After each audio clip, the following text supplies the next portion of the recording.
Sebentar. Bubar materi.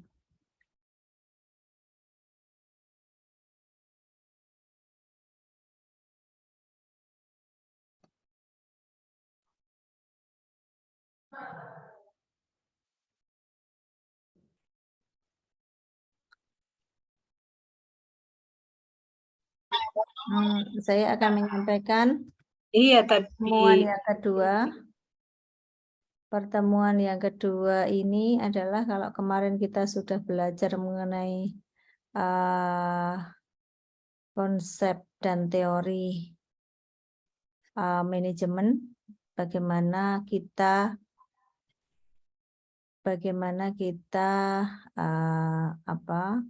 menetapkan sebuah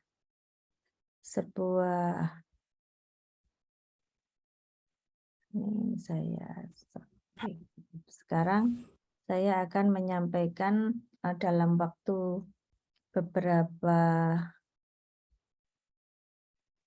1 jam, mudah-mudahan selesai konsep kepemimpinan. Ini melanjutkan dengan yang kemarin. Bisa dilihat ini Bapak Ibu? Bu. Oke. Kita belajar tentang bagaimana kalau seorang manajer, kemarin kan sudah belajar mengenai breakdown bagaimana manajemen, bagaimana manajer, bagaimana penentuan rencana jangka panjang, jangka menengah, jangka pendek, visi misi tersebut. Kemudian saya beri tugas bagaimana linearitas terhadap kinerja Bapak Ibu semuanya. Sehingga pada kesempatan malam ini saya akan menyampaikan bagaimana sebuah kepemimpinan itu bisa dibentuk gitu ya. Saya yakin secara teori Bapak Ibu sudah secara praktek Bapak Ibu sudah menjalani semua, tetapi di sini saya akan menyampaikan konsepnya. Mudah-mudahan ini merupakan sebuah review. Mudah-mudahan Bapak Ibu bisa mengikuti.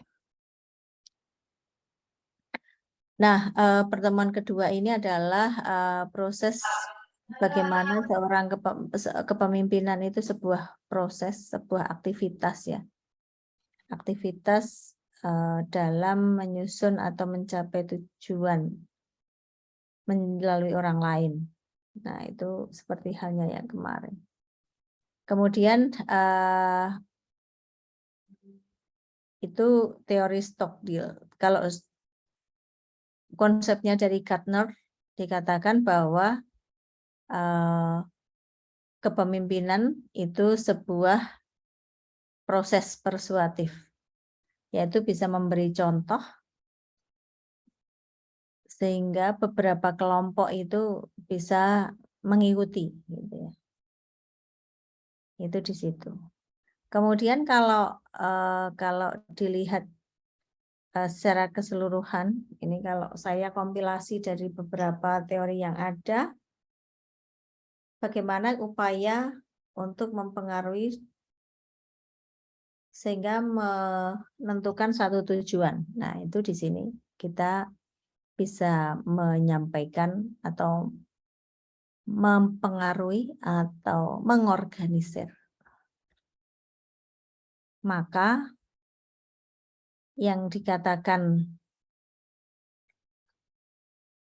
kondisi atau kepemimpinan dibutuhkan 3 komponen,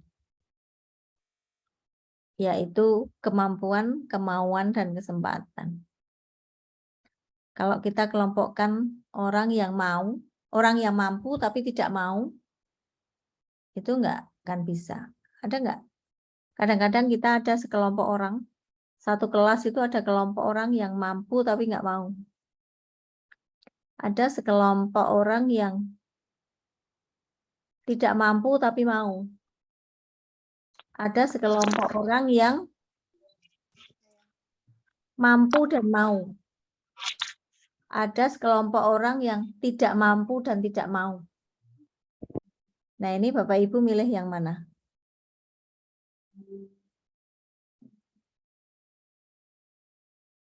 Halo, milih yang mana? Ketiganya, Bu.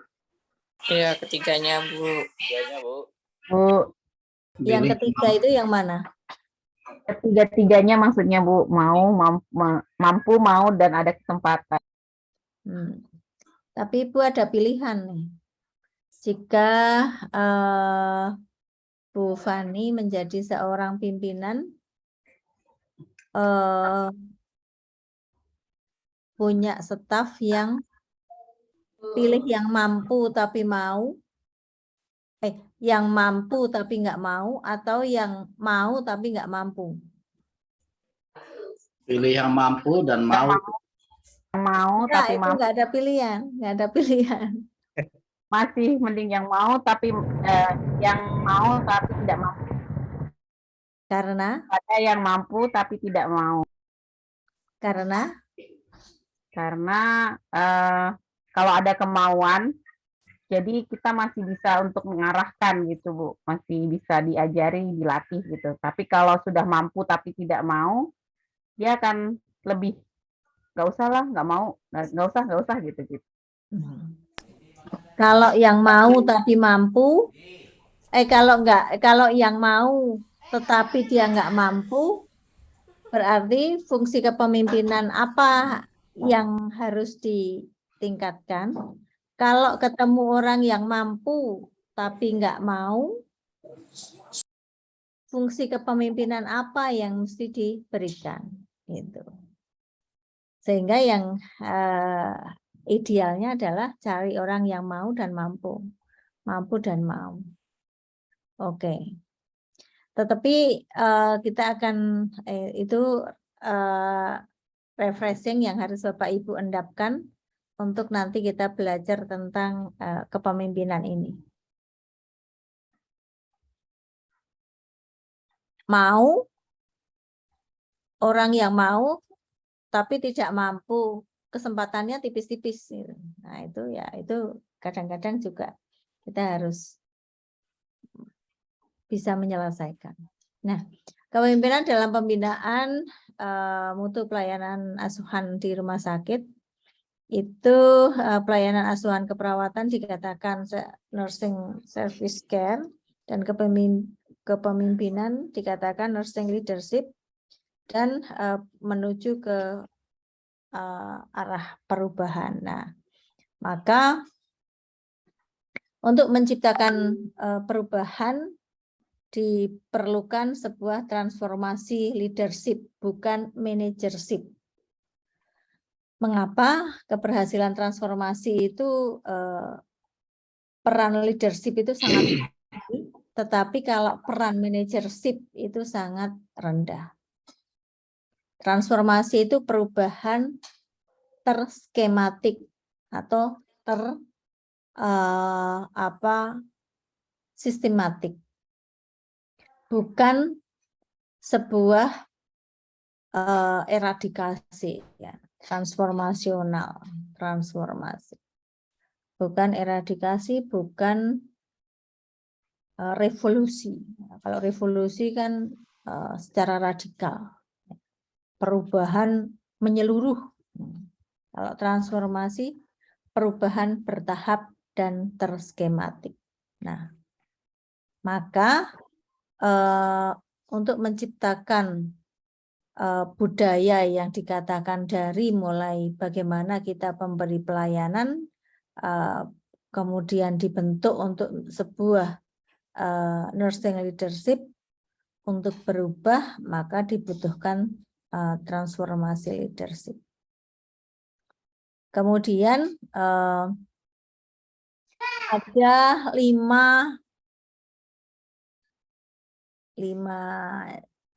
5C pada kepemimpinan. Dibutuhkan sebuah karakter, dibutuhkan sebuah caring, dibutuhkan sebuah confidence, komitmen, dan komunikasi. Itu kebutuhan 5 yang harus dimiliki. Nah, kenapa kok karakter itu penting? nanti ada karakter pemimpin itu yang seperti apa, nanti ada. Kemudian butuh caring, butuh kepedulian. Pimpinan itu selain dia mempunyai, kalau karakter itu kan sesuatu yang melekat pada dirinya, karakteristik. Kalau laki-laki ya karakter yang menyertai, perempuan karakter yang menyertai. Tapi bukan berarti membedakan antara pemimpin laki-laki dan perempuan berbeda, tetapi di sini adalah karakter yang menyertai individu itu. Caring, itu kepedulian. Confidence, bagaimana dia bisa menjadi percaya diri, menjadi baik. Kemudian komitmen itu harus konsekuen dengan apa yang menjadi pekerjaannya. Kemudian di dalam fungsi organisasi, yang namanya pemimpin harus mampu berkomunikasi dengan baik. Komunikasi organisasi, komunikasi interpersonal, intrapersonal, dan antarpersonal itu juga harus baik. Nah, maka jika kepemimpinan itu akan menjadi lemah, akan menjadi tidak bagus, akan menjadi tidak optimal jika fungsi manajerialnya kurang. Maka seorang pemimpin kalau menurut peraturan Menpan RB dikatakan harus memenuhi kompetensi. Adanya kompetensi teknis, kompetensi manajerial, dan kompetensi sosiokultural. Kelemahan-kelemahan yang terjadi seringkali karena tidak memiliki visi misi yang jelas. Gitu ya. Kemudian kurang mampu membuat strategi. Jadi hanya follower. Padahal kalau seorang pemimpin nggak boleh follower.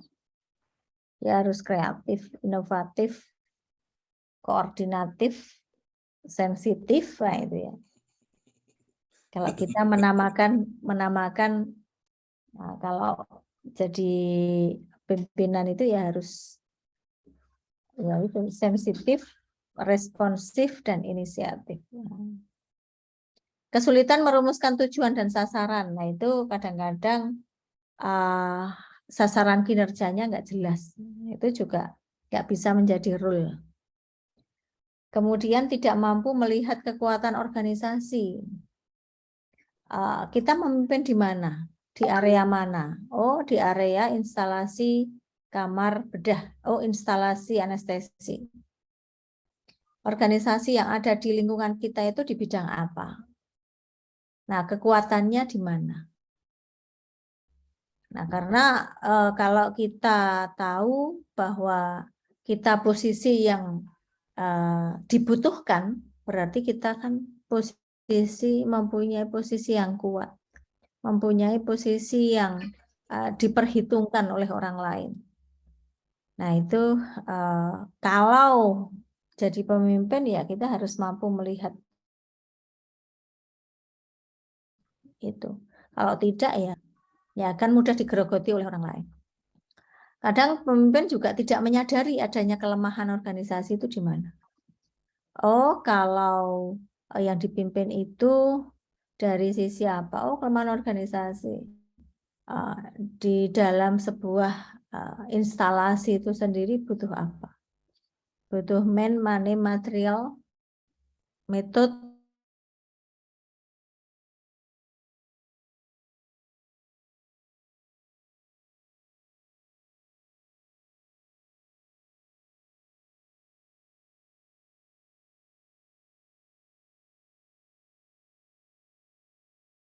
kemudian kurang mampu membuat peluang, membuat dan mencari peluang atau melihat peluang. Kadangkala ya kelemahan ya sudah diterima saja gitu ya. Padahal bisa jadi kelemahan itu justru malah jadi peluang. Peluang untuk meningkatkan. Misal dalam institusi atau instalasi terdapat misalnya kekuatannya alatnya sudah komplit, kelemahannya SDM-nya kurang, berarti peluangnya apa? Bagaimana upaya kita membuat atau menyediakan SDM sesuai dengan kebutuhan, mencari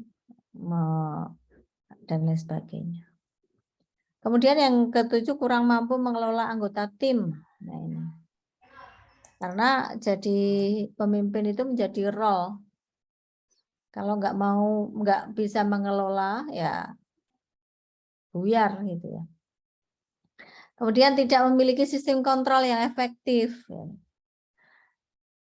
Bagusnya adalah satu kesatuan komando, kontrolnya apa? Kontrolnya adalah standar atau SOP. Itu adalah sistem kontrol yang baik. SOP-nya harus diikuti. Kemudian, karena kalau controlling itu biasanya kita ditetapkan pada standarisasi. Kalau misalnya alat, ya berarti daerah. Kalau SDM, ya standar minimal yang dibutuhkan apa. Kalau anggaran, ya kebutuhan anggaran per masing-masing kegiatan berapa. Nah itu sistem kontrolnya harus kita tingkatkan. Oh, kalau rumah itu berarti kalau rumah sakit berarti harus ada, misalnya harus ada sesuai dengan standar akreditasi. Kalau sekarang kan standar akreditasi rumah sakit RI ya, dari Kementerian Kesehatan. Nah, itu merupakan sistem kontrol itu. Nah, kemudian kadang kita juga kelemahan manusia kalau tidak diatur biasanya ya kita seringkali subjektif. Padahal seharusnya bagaimana kita membawa diri, tidak subjektif. Kalau tadi tentang kepemimpinan, ya, fungsi manajerial, ya, karakter yang melekat. Kemudian terkait dengan komunikasi, pemimpin menjadi tidak optimal jika dia tidak percaya diri, pegak-pleguk, bingung mau ngomong, tidak jelas misalnya. Kemudian kita juga kadang sulit menjadi pendengar yang baik, itu sulit. Tetapi kalau pembicara yang baik di Indonesia banyak, di kita juga banyak. Ini termasuk saya juga, saya sulit menjadi pendengar yang baik, pendengar yang analitis. Nah, cenderung menjadi negatif lawan bicara, menilai negatif. Jadi orang lain itu selalu lebih jelek, lebih tidak lebih baik dari kita.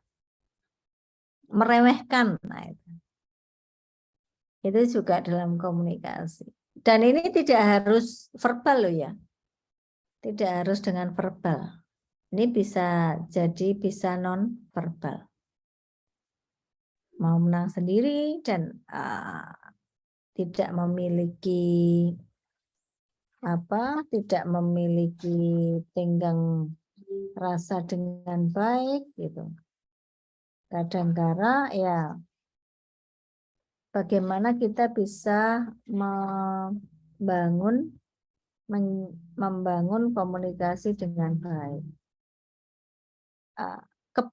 Yang dibutuhkan adalah dalam komunikasi ini,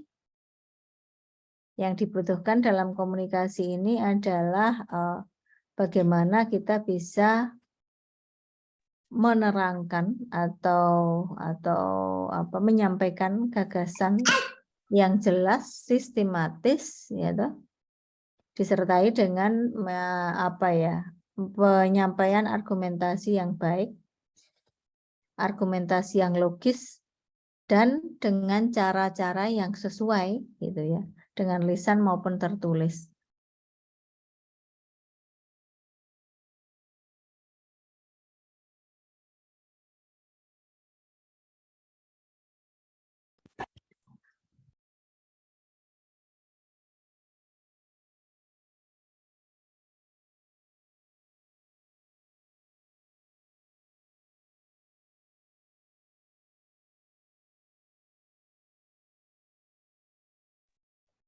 Kemudian dalam komunikasi itu sendiri juga seorang pemimpin harus bisa memastikan pemahaman.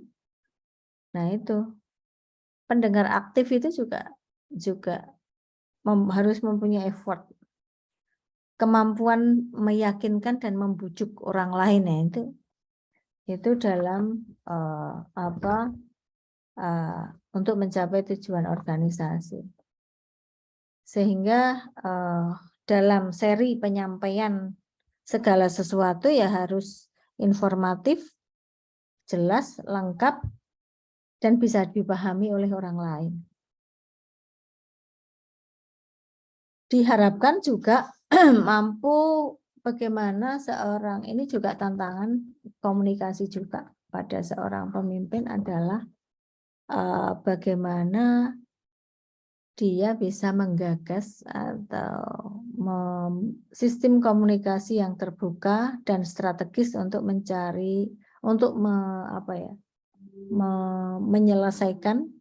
menyelesaikan masalah supaya kinerjanya bagus.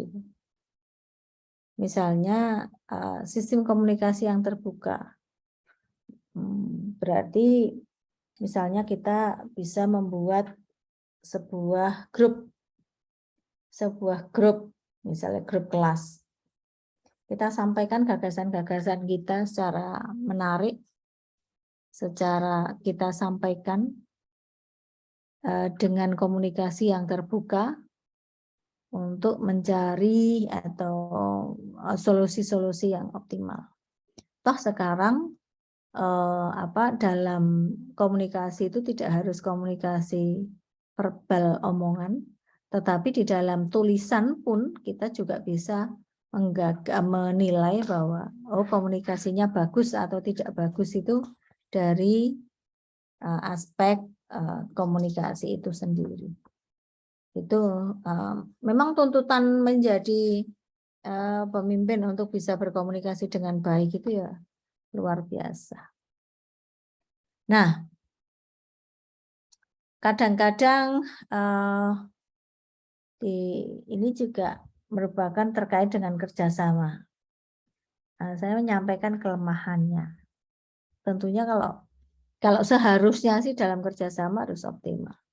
Tapi seringkali kita menemukan kelemahan, yaitu kadang-kadang kita sulit menyamakan persepsi dengan staf kita. Harus diulangi terus. Atau justru malah karena tadi tidak mau dan tidak mampu, ataukah mau tapi tidak mampu, jadi ya sulit untuk diajak bekerja sama. Kemudian kadangkala menganggap diri itu paling pinter, paling baik, sehingga meremehkan. Ini juga pada kerjasama. Kemudian atau kalau dalam satu kelompok ya ingin menonjol sendiri. Padahal yang namanya pemimpin itu nggak usah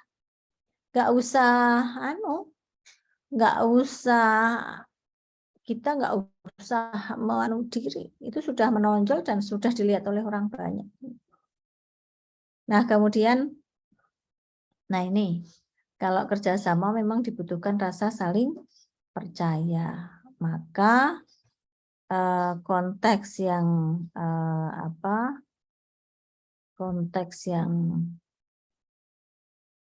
ini pada kerjasama harus ada tanpa boleh ada rasa curiga di antara satu kelompok dengan kelompok yang lainnya. Memang di dalam kerjasama itu pemimpin harus mampu menjalin atau membina atau mempertahankan hubungan kerja yang efektif. Karena komitmen kan tadi ya, komitmen. Saling membantu. Kalau sudah komitmen ya antara staf dan staf dan pimpinan atau sebaliknya, itu kalau sudah ada saling percaya ya dalam menyelesaikan tugas itu saling membantu satu dengan yang lain. Artinya ada pola kerjasama yang baik. Kemudian biasanya langkah-langkahnya seringkali dalam pola kerjasama itu kalau aktif dalam kelompok, nah itu aktif dalam kelas, aktif dalam kelompok, berpartisipasi aktif, kemudian membangun tim, nah itu membangun timnya bagus, ya, karena memang sudah komitmen, kemudian dia juga mampu membawa nama baik kelompoknya itu di luar. Nah, itu pola kerjasama. Jadi sistemnya adalah kolektif kolegial. Itu yang terkait baik yang terkait dengan kerjasama. Nah, ini kalau kita melihat kerjasama itu kan dibutuhkan cohesiveness di antara satu dengan yang lain. Selanjutnya terkait dengan keteladanan, role ya, contoh ya. Ini kelemahannya kalau kita melakukan ini ya.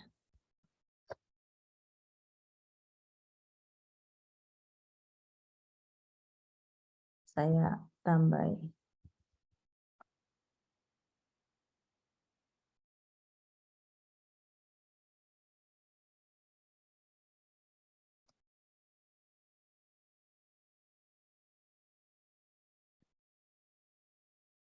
Nah, disiplinnya rendah.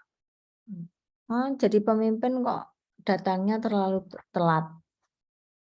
Nggak bisa. Tapi telat tanpa alasan maksudnya. Atau dalam menentukan sesuatu sistem kontrolnya lemah. Itu juga karena memang diperlukan integritas yang baik. Salah satunya ya harus disiplin. Kemudian melakukan penyimpangan. Nah, ini juga bahaya. Makanya dalam keteladanan itu yang dibutuhkan integritas. Kemudian mengajak bawahan untuk berbuat yang tidak baik.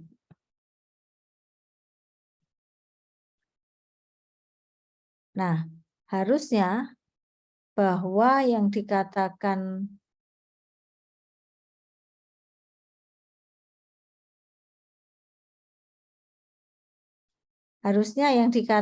ini yang seharusnya yang ini. Keteladanan itu yang dibutuhkan etos kerja yang tinggi. Kemudian mau menerima kritik, saran, atau menerima masukan, atau terbuka. Dibutuhkan terbuka. Kemudian, nah ini kelemahannya adalah saya kelompokkan ya, ini yang baik sama ini yang kurang baik.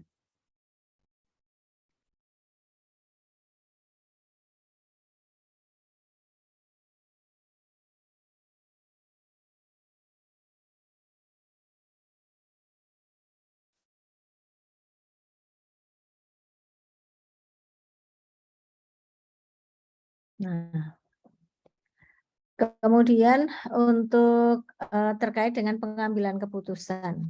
Nah ini, seorang pemimpin ini apa ya? Sangat dibutuhkan kemampuan atau kompetensi dalam hal pengambilan keputusan. Pengambilan keputusan ini salah satu aspek kompetensi manajerial yang dipunyai. Maka kelemahan yang seringkali dibuat atau adalah seringkali jangan sampai kita terlalu terburu-buru dalam pengambilan keputusan. Kemudian atau mengambil keputusan dalam kondisi yang tidak baik atau dalam kondisi marah. Itu juga tidak objektif. Sehingga kita bisa melihat, jangan pelin-pelan juga. Ini bisa enggak ya bahasanya ini ya? Bahasanya ini. Haha. Ini yang luar Jawa enggak bisa ini. Ini saya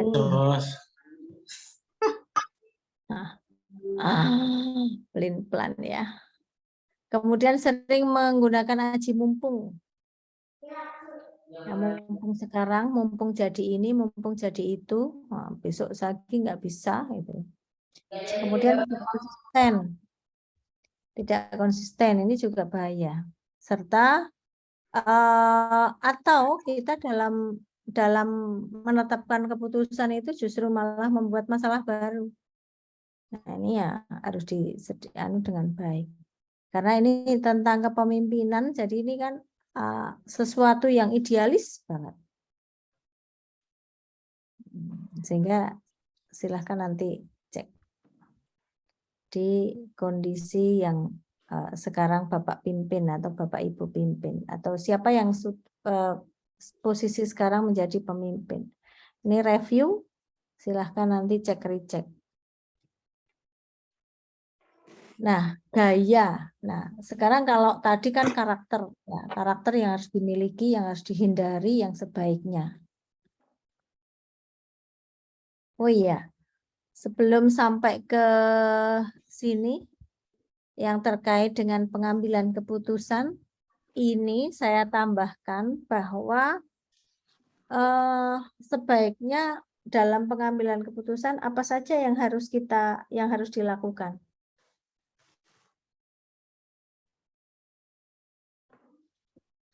Siapa? Monggo. Apa saja yang harus dilakukan? Langkah-langkahnya. Ini secara praktis karena enggak ini yang wajib dihindari tetapi yang wajib dilakukan. Apa saja Pak Salman?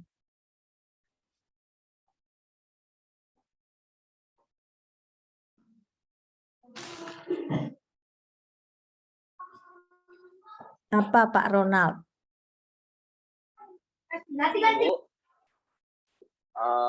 Langkah-langkah yang diambil, pengumpulan data terkait apa yang akan diputuskan, kemudian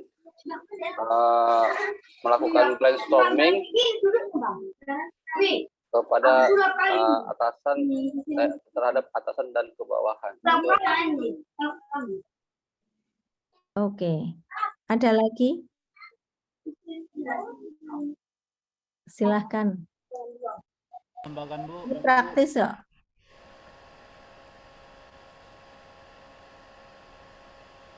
Monggo silahkan. Siapa? Pak Yusuf. Hasil kesepakatan bersama. Oke, kesepakatan bersama. Ada lagi?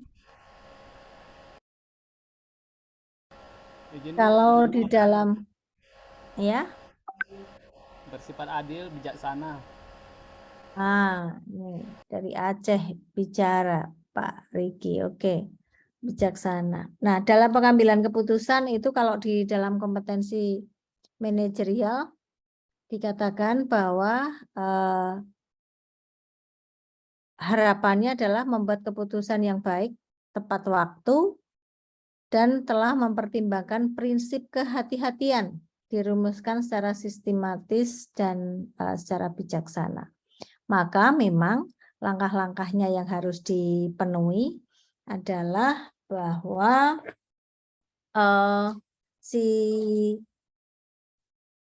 pemimpin tadi harus bisa mengumpulkan data terlebih dahulu, seperti apa yang Pak Ronald sampaikan. Kumpulkan informasi yang sesuai, kemudian kita analisis sebaik-baiknya, Kemudian buat alternatif membandingkan satu dengan yang lain, bila memungkinkan, mempertimbangkan, dan lain sebagainya. Kemudian harus bisa ini, kalau misalnya memutuskan ya menghindari resiko-resiko yang besar, resiko konflik itu harus dihindari karena untuk biar tidak merugikan orang lain. Nah, itulah kita bisa memberi solusi dengan langkah-langkah seperti itu. Itu terkait dengan pengambilan keputusan. Memang kita sebagai pemimpin harus bisa harus mampu mengambil resiko. Kalau sudah memutuskan apa ya harus dianukan resikonya. Nah, itu makanya jadi kalau sekarang ada diklat PIM ya, pendidikan dan pelatihan kepemimpinan. Harapannya adalah bahwa seorang manajer itu harus bisa melakukan atau harus bisa mempunyai sifat leadership-nya bagus. Karena leadership itu harus kalau manajer itu bisa kita kejar, tapi leadership harus kita latih. Kalau manajer itu kalau sesuai dengan kualifikasi tertentu, setiap orang bisa jadi manajer. Kualifikasi masa kerja, kualifikasi apa bisa jadi manajer. Tetapi kalau kepemimpinan tidak, karena itu tadi menyangkut karakteristik yang bersangkutan, karakter bawaan. Kalau ada teori X, teori Y, ya, atau teori bakat, seorang pemimpin itu juga bakat, itu teori bakat ada. Maka kalau kita tadi belajar mengenai apa sih kelemahan-kelemahan yang terjadi pada seorang pemimpin, kita akan melihat gaya. Kalau gaya kepemimpinan yang bagus itu yang seperti apa, toh, Pak?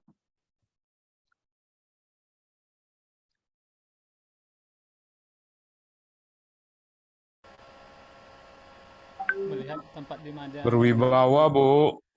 Berwibawa. Belah itu Berwibawa sombong. itu apakah tradisional? Dengan Itu kan karakter itu. Saya pilih nomor 3, Bu. Nomor 3, Bu. Gaya yang legal dan tradisional.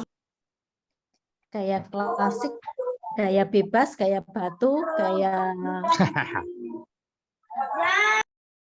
Nah, berenang, Bu. Itu gaya bebas berenang, Bu. Ini adalah kalau tipe-tipe pemimpin ini adalah hukumnya adalah nominal. Jadi tidak ada yang paling baik. Tidak ada yang jadi kalau di dalam skala data statistik itu ini nominal, hanya dibedakan saja. Ya. Tidak tingkatan, tidak ordinal, tidak. Ya. Kalau kepemimpinan kontemporer ini kepemimpinan teori kepemimpinan yang biasa. Kemudian teori kepemimpinan kontemporer bisa transformasional atau visioner, ada lagi yang tipe kepemimpinan menurut Likert, ada 4 tingkatan. Kemudian ada yang teori X dan Y itu ada model diktator. Nah, kalau teori X dan Y itu, kalau X itu ya menganggap bawahannya itu lemah semua. Kalau teori Y menganggap bawahannya itu pinter semua. Karena kalau menganggap bawahannya pinter semua itu jadi pemimpin itu ya sudah mengikuti apa yang disampaikan stafnya misalnya. Nah ini nama-namanya banyak sekali. Dari yang mulai paling dominan sampai dengan paling mengikuti. Nah, sehingga kondisi-kondisi inilah gaya-gaya yang ada Dan ini tidak ada yang terbaik. Kadangkala kita paling baik menggunakan. Nah, makanya ini sebagai pengantar saya tadi. Bapak Ibu pilih yang mana? Pilih pegawai yang mana? Untuk mendekatkan gaya kepemimpinan yang seperti apa. Gaya kepemimpinan visioner, nah itu pada golongan SDM yang mana? Oh, yang kontemporer, yang visioner, yang tradisional. Kita pada kelompok SDM yang mana? Nah, itu tentunya gaya-gaya itulah yang bisa kita gunakan. Maka bagaimana kita lebih banyak mengarahkan atau lebih banyak mendorong, nah itu kita lihat. Kalau golongan pada golongan yang kelompok yang mampu dan mau, berarti kita harus bisa memberikan, tidak perlu mengarahkannya banyak, tapi harus mendorongnya yang baik. Kemudian kita seringkali melibatkan, kemudian mengajak, memerintah, dan melimpahkan. Kalau yang memerintah ya itu, nggak usah mendorong, mengarahkannya tinggi pada kelompok yang tidak mau dan tidak mampu. Sehingga ini pas untuk kita jadikan. Kemudian selanjutnya, bagaimana gaya memerintah itu yang seperti apa? Nah, gaya memerintah itu ya bagi yang tidak mau dan tidak mampu, ya sudah. Jangan cara membinanya dengan baik, bukan dibinasakan tapi dibina dengan baik. Pada golongan yang tidak mau dan tidak mampu. Pada golongan yang mampu tapi tidak mau, ya bagaimana kita bisa mengajaknya dengan baik. Pada golongan yang mampu dan mau, bagaimana kita bisa melimpahkan. Pada golongan yang, ini tidak mengajak, ini yang satunya lagi ya. Yang satunya lagi kan melibatkan. Golongan yang paling bagus adalah melibatkan.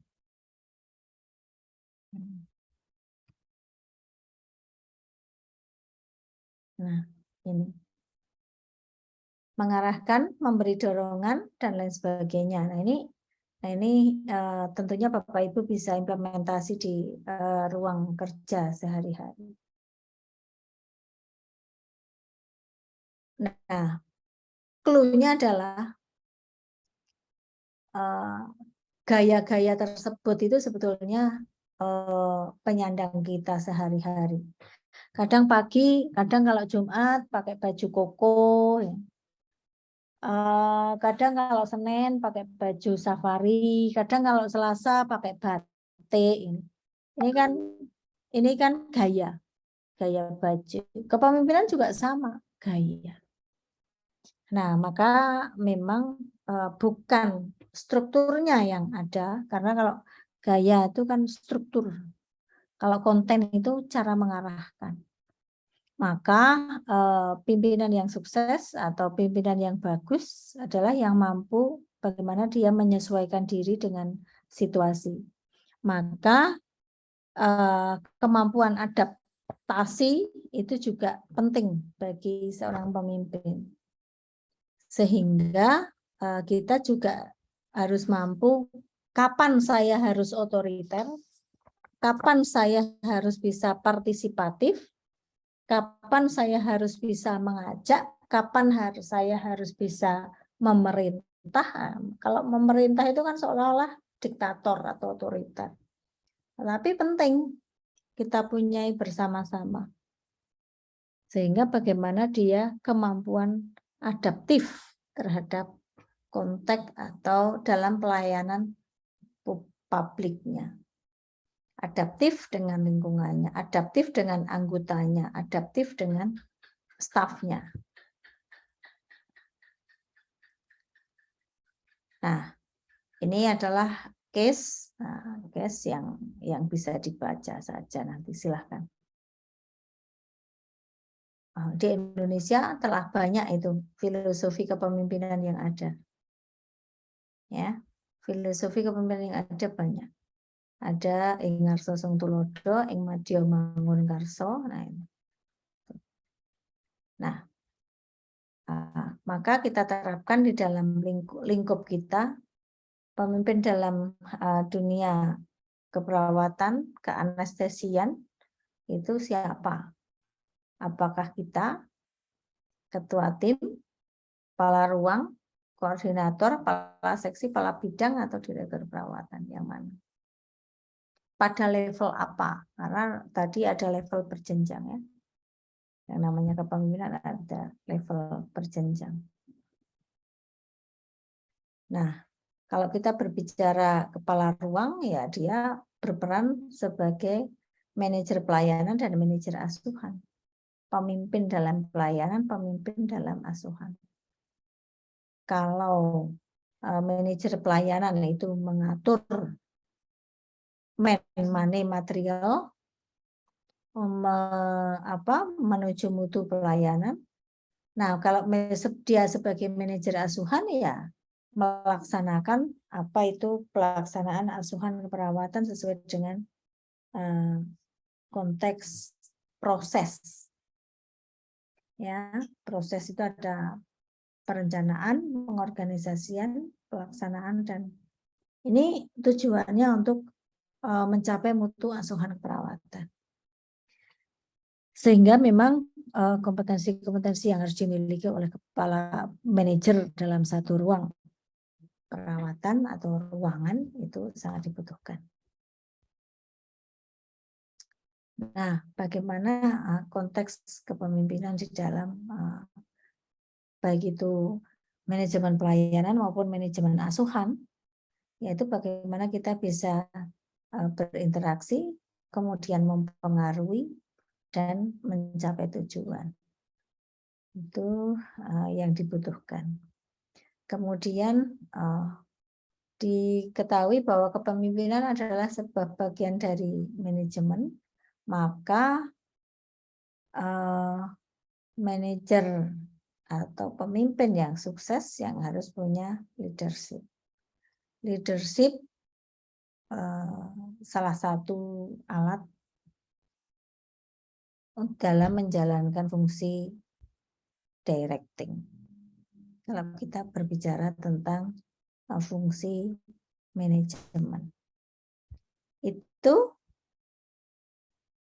nah, yang harus dikuasai oleh seorang pemimpin adalah penguasaan manajerial, ya, dan penguasaan sosial kultural atau leadership.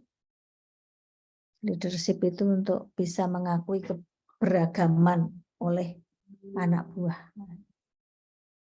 Nah, ini yang perlu dianukan. Apa sih, kenapa kok kita belajar leadership?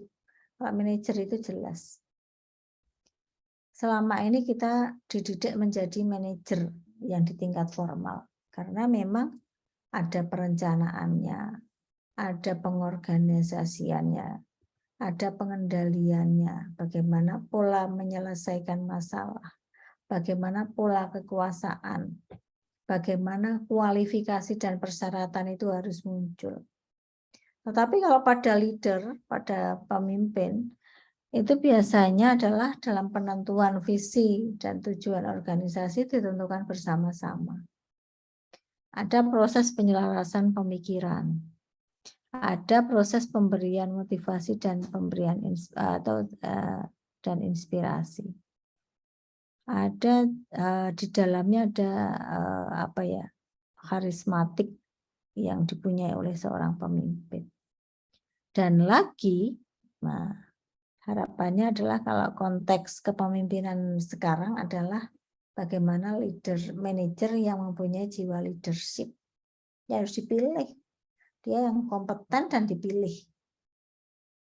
Nah, ini yang ada.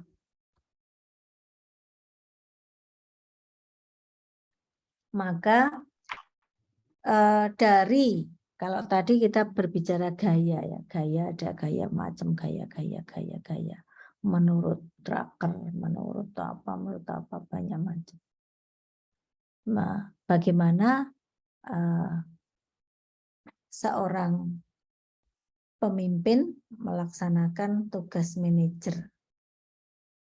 Biasanya yaitu tadi kita harus bisa mengajar, membimbing, memperdayakan, mendayagunakan, empowering. Kemudian mengarahkan, mengawasi, serta mendukung atau supporting. Nah, ini yang harus dipunyai oleh seorang pemimpin. Maka memang kepemimpinan di sini bukan kepemimpinan yang apa ya, yang top down satu arah. Nah, itu enggak. Nah, kita memang paling tidak harus ada pemberdayaan atau empowering. Kemudian bagaimana seorang pemimpin itu harus menjalankan peran sebagai dia harus bisa menentukan visi misi, harus bisa menjadi role yang jelas, harus bisa komitmen menyelaraskan pandangan dengan baik. Kemudian bagaimana dia bisa mendelegasikan tugas kepada staf. Kemudian dibutuhkan keterampilan. Nah, keterampilannya adalah dalam bentuk bagaimana pengambilan keputusan, bagaimana memanage waktu, bagaimana memanage konflik. Jadi kita harus mampu manajemen konflik, kita harus bagus. Kemudian memanage program kerja yang ada. Itu kira-kira. Nah, selanjutnya adalah kita harus bisa melihat kalau pada konteks kepemimpinan kita seringkali kita menempatkan sesuai dengan peran masing-masing. Karena apa? Kita pasti bisa menjawab kenapa prestasi masing-masing orang berbeda. Karena ya tadi masing-masing. Kalau dipikir semua orang memiliki waktu yang sama. Semua orang memiliki waktu 24 jam. Yaitu semuanya sama. Tetapi kenapa prestasi yang berbeda? Karena seringkali kita kemampuan dalam membedakan hal yang baik, yang mendesak atau tidak mendesak dan sebagainya, prioritinya belum optimal. Nah, seringkali itu. Makanya orang yang berprestasi, orang yang mampu, orang yang ini adalah bagaimana dia bisa membedakan mana yang penting dan tidak penting, mana yang priority dan tidak priority. Terakhir, nah, kalau kita menjadi seorang pemimpin bisa membedakan, paling tidak Bapak Ibu membedakan. Kadang-kadang karakteristik yang melekat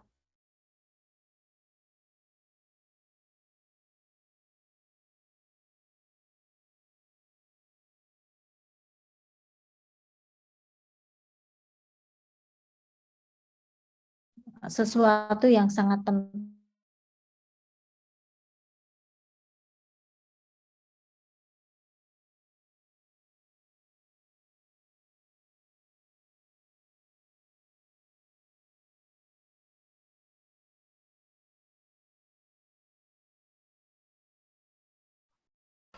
Suaranya hilang, Bu. Ibu putus kayaknya. Kayaknya Ibu terlempar dari Zoom. Iya, Ibu terlempar dari Zoom kayaknya. Mungkin sinyalnya Bu ya. Oh iya ya. Oh sorry. Terakhir. File. Oh berarti saya nerangkan tadi nggak anu ya. Oke. Bisa dilihat? Bisa Bu. Bisa Bu. Bisa. Nah ini karakteristik yang ada di kita. Karakteristiknya adalah bagaimana untuk menentukan, memutuskan. Jika pada konteks yang halnya penting, tetapi tidak mendesak, maka kita harus pandai menentukan prioritas. Ya. Kemudian kita membedakan pada persoalan yang tidak penting dan tidak mendesak. Nah ya sudah, nanti aja. Nah, dan lain sebagainya. Maka keputusan, saya harus oke, Pak. Siap Pak, Bos. Maka kontak-kontak yang sifatnya tidak perlu pemikiran banyak, tetapi kondisi yang mendesak. Maka kontak-kontak itulah pengambilan tindakan-tindakan yang harus kita lalui. Satu lagi kompetensi manajerial yang harus dipunyai adalah ini. Saya sampaikan satu lagi kompetensi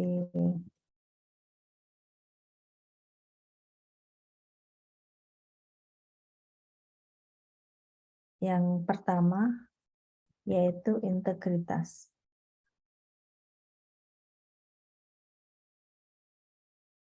Integritas itu ya kita bertindak sesuai norma, kemudian bisa mempengaruhi orang lain untuk bekerja sama, mempengaruhi orang lain untuk mau sesuai dengan norma organisasi yang ada, dan paling tidak kemampuan untuk memastikan atau meyakinkan bahwa anggota yang dipimpin itu bertindak sesuai dengan nilai-nilai yang ada. Itu integritas. Nah, ini yang kedua adalah kerjasama, kemampuan kerjasama. Yang ketiga adalah kemampuan komunikasi. Tadi di atas sudah kelemahannya. Saya sebutkan kelemahannya. Kemudian kemampuan orientasi pada hasil, pada output, penting ini. Kemudian tidak kalah penting adalah bagaimana kemampuan pelayanan publik, yaitu manajemen asuhan dan manajemen pelayanan kita harus kita tingkatkan. Kemudian pengembangan diri dan pengembangan orang lain itu juga harus bisa kita tingkatkan. Nah, itu yang ketujuh adalah mengelola perubahan, change agent.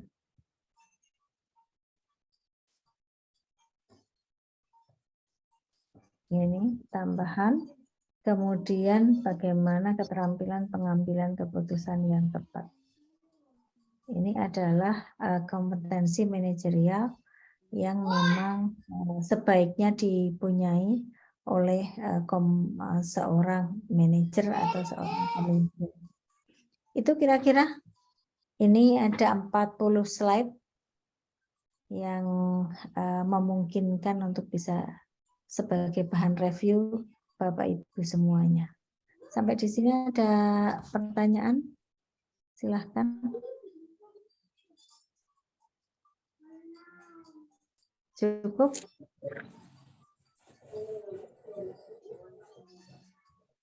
Assalamualaikum, maaf Bu mau bertanya. Ya, Pak Asmail silahkan. Saya Asmail dari Bogor, Bu. Wah, Jadi, Bogor.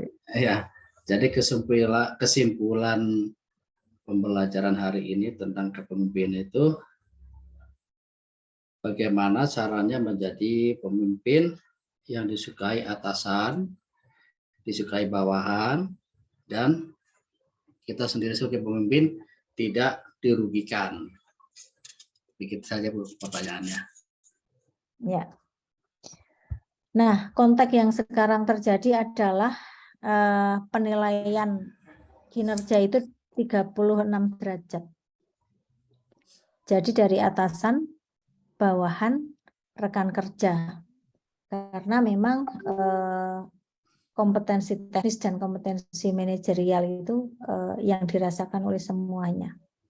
Karena memang pelaksanaan kepemimpinan itu tidak hanya ditujukan pada satu orang itu saja, tetapi menyangkut hajat hidup orang banyak itu yang dipertimbangkan. Itu, Pak. Bagaimana kita mempunyai peran, bagaimana harus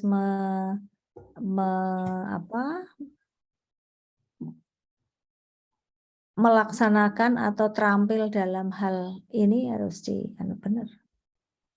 Jadi memang memang menjalankan amanah itu ya butuh effort yang luar biasa. Karena memang kita kalau jadi pemimpin itu disumpah kan, Pak.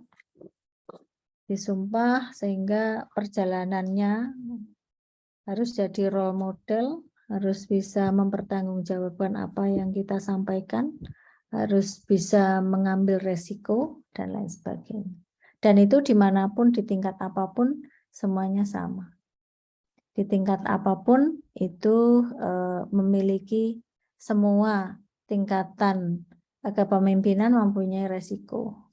Semua tingkatan kepemimpinan harus mengambil resiko, dan lain sebagainya. Itu kira-kira. Iya, Bu, terima kasih, Bu.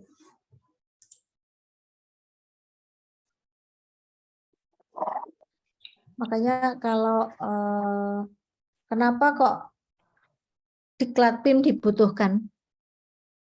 Sekolah diklat PIM kok dibutuhkan oleh semua pemimpin? Ya karena pendekatan-pendekatan ada teknik-teknik pendekatan yang persuasif kepada bawahan atau pada staf yang memungkinkan untuk sebagai cara jalan untuk mencapai tujuan organisasi.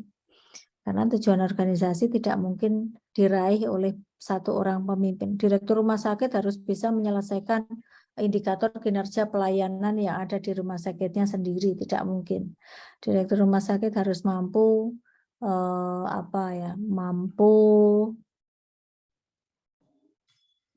kalau menyelesaikan masalah ya harus, kalau apa harus, tapi paling tidak baik itu secara teknis tentunya semuanya tidak memungkinkan. Maka pendelegasian, daya gunaan, dia sebagai role itu sangat memungkinkan. Untuk kita bisa dipercaya orang lain untuk menjalankan amanah itu kan dibutuhkan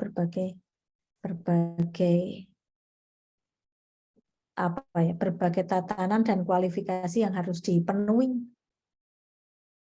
Sama-sama golongan 4B, sama-sama golongan 4B, sama-sama masa kerja 30 tahun, tetap selalu ada fit and proper test, Pak, untuk menduduki sebuah manajer atau kepemimpinan tertentu.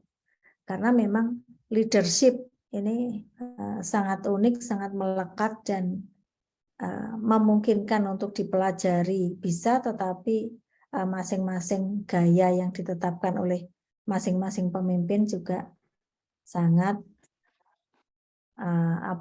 sangat individual. Maka di dalam sebuah rezim, sebuah era kepemimpinan A, B, C itu tidak boleh diperbandingkan.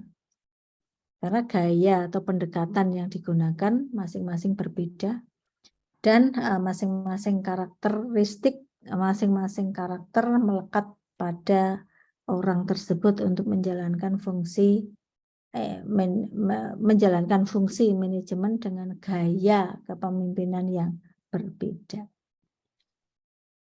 Antara satu orang dan orang lain berbeda. Maka kalau kita penelitian tentang gaya kepemimpinan, bukan skala datanya tidak boleh menggunakan ordinal.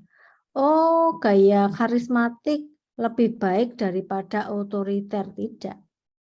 Karena gaya kepemimpinan itu sifat atau skala datanya adalah nominal, hanya mampu dibedakan karena mempunyai standar yang sama atau kelas yang sama. Itu kira-kira kalau nanti Bapak Ibu ngambil skripsi tentang manajemen dan kepemimpinan. Oh, melihat misalnya kita mau melihat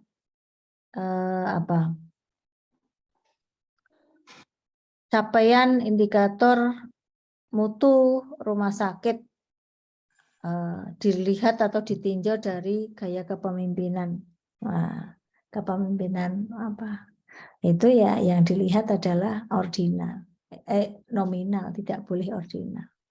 Karena harus bisa dibedakan. Oh, dengan otoriter mampu menampilkan output sekian. Oh, dengan karismatik mampu menampilkan output sekian.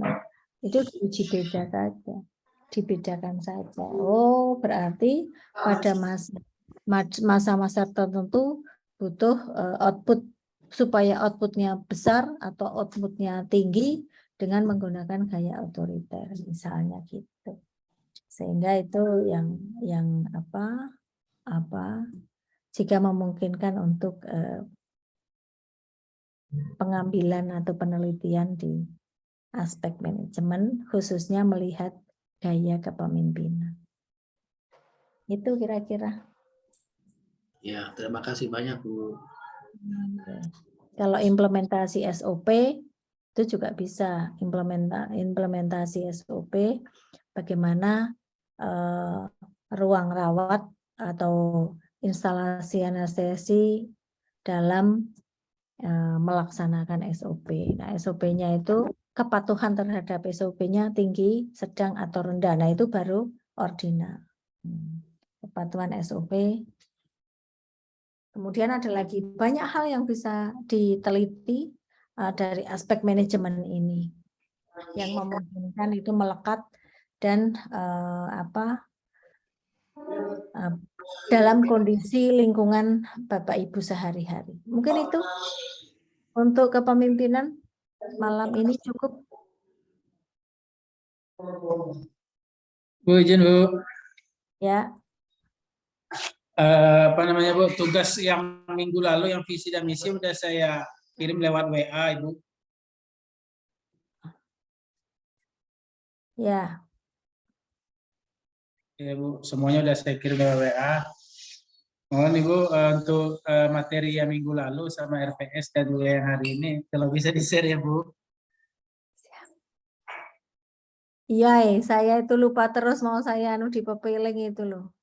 Soalnya aktivitas pembelajaran mau saya anukan di pepiling. Tapi kok ya gimana gitu. Bu ya Bu. Nah, ini apa RAR-nya sudah saya download tapi belum saya buka semuanya karena RAR-nya nggak muncul di laptop saya. Oke, Pak Anwar, terima kasih. Bu, sama-sama. Terima kasih Bu. Ye. Mungkin demikian pembelajaran kita malam ini. Mudah-mudahan untuk biar mimpi indah untuk tidur nanti membayangkan teori-teori kepemimpinan, ya. Ya Bu. Ya Bu. Ya Bu. Menghayal dan mimpi dulu Bu sebagai pemimpinan Bu. Ya, paling tidak implementasi gaya yang digunakan oleh pemimpin saya menggunakan gaya apa kan gitu. Ibu B. Itu kira-kira. Terima kasih. Selamat malam. Assalamualaikum kasih, Bu. warahmatullahi wabarakatuh. kasih, Bu. Warahmatullahi wabarakatuh. Waalaikumsalam warahmatullahi Waalaikumsalam.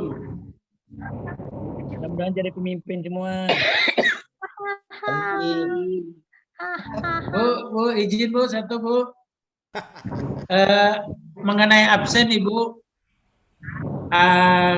untuk yang kemarin hari Kamis ada beberapa yang sudah absen, tapi ada juga yang belum absen Bu. Gimana Bu? Ya udah, absen di Kamis aja nggak apa-apa. Absen di situ aja nggak apa-apa. Tuan Bu. Terima kasih Bu. Yeay. Terima kasih, Yeay, terima kasih. Selamat malam. Selamat malam. Selamat istirahat, Bu. Iya, saya udah ngantuk ini. Aduh, Iya, sama, Bu.